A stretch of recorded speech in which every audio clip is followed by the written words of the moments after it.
Want to make the G keys on the Corsair K95 a little bit more useful? Let's use Autohotkey.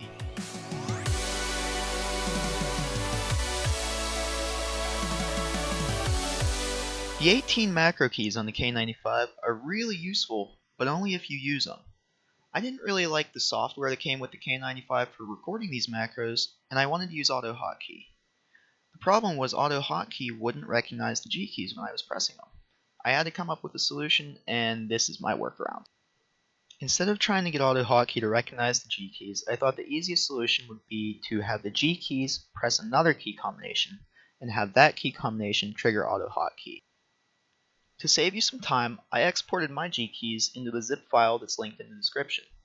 You can unzip this file, and you'll get a folder called macro. You can put this macro folder anywhere you want. We will be deleting it once we're done.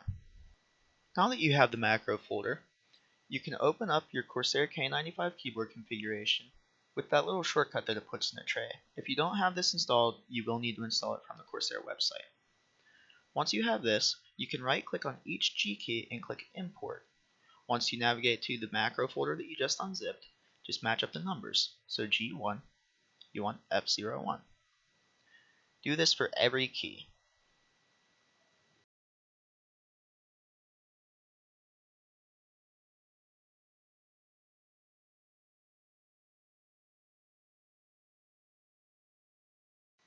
Once you've done that, all of your G keys should press the equivalent of Control-Alt-Shift-F in the number that you used.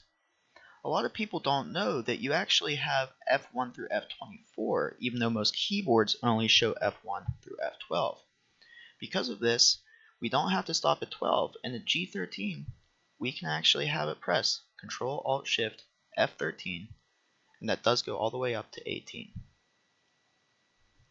Now, if you don't have Autohotkey on your system already, you will need to download it from the Autohotkey website, which I will link to in the description. If you've never used it before, don't worry, it's pretty simple and there's a lot of information online. If you want to find a tutorial or a guide for something simple, you probably can. And if you have something a little more complicated or more specific to you that you can't find information on, people are pretty helpful over at the Autohotkey forums. I wrote this little script for two reasons. The first reason is to show you an example of how to set up your script. The second reason is to confirm that all of my G keys are working the way they should be. Remember, when you press the G key, it's actually sending Control-Alt-Shift-F in the number, which is what we have over here on the left. These message boxes will confirm that each key is where it should be. So let's double click on the script and get it running and make sure that everything works.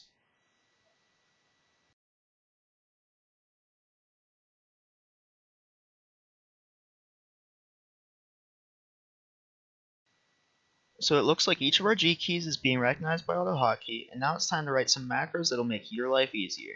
That's not what this video is about, and again, there's plenty of information online. Once you've gotten things working, leave a comment saying what you use your G keys for. If you thought this video was helpful, entertaining, knowledgeable, appetizing, or wonderful in any other way, feel free to show me some support with a thumbs up. I'm HungryLandShark. Have a great macro-filled day.